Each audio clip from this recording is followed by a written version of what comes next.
Asante. Haya, asante.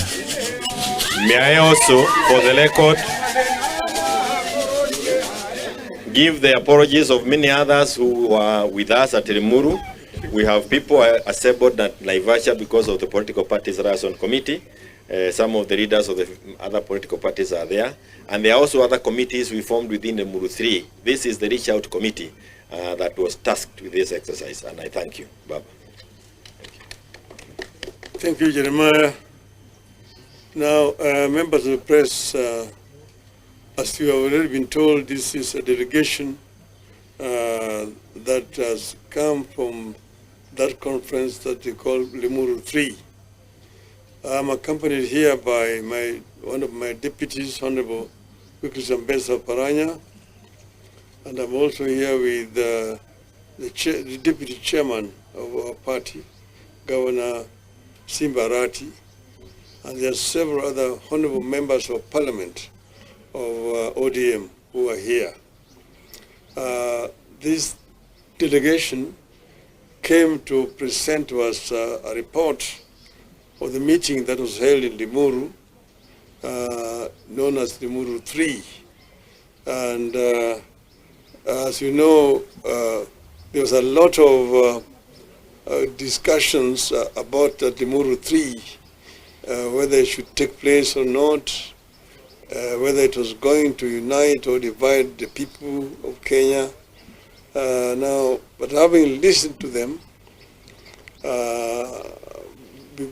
before we came here, I'm convinced that the Limuru 3 is one of these discussions that we need to have in this country, across the length and breadth of our country. We fought very hard to introduce freedom of expression and association in our country. As you know, we came from an era of a single-party dictatorship where expressions and dissent were completely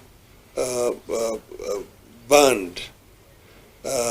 We brought in this new constitution which gives Kenyans the fundamental right of expression and association.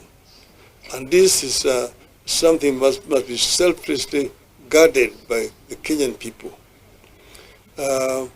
We have had conversation for a long time.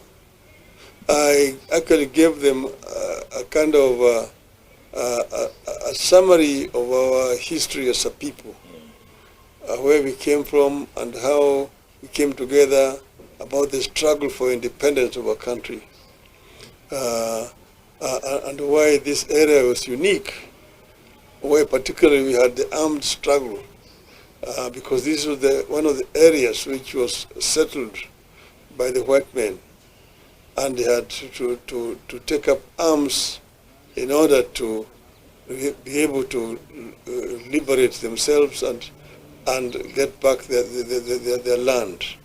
But the rest of the other Kenyans joined this struggle. So it became a Kenyan people's struggle, the nationalist struggle, that eventually forced the British to hand over independence to our people. As the founding father used to say, "Hatukupewa uhuru, tulinyakua." Uhuru tulinyakua. Tulinyakua